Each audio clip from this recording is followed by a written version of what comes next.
Во рамките на М14 кошаркарската лига на Македонија, играчите на Баскет Дино во финишот на надпреварот против Црн Дрим во Струга стигнаа до посекуваната победа и освојување на планираните бодови.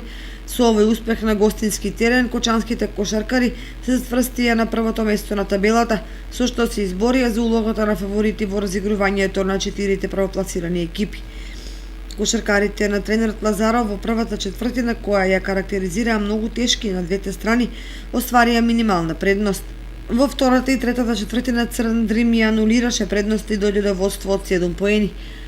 И кога се чинеше дека поразот е неизбежан, кошаркарите на тренерот Сашо Лазаров најдоа сили и со одлична игра во последната четвртина, која ја добија со 28:13, стигнаа до заслужена и драгоцена победа со конечен резултат 65:73.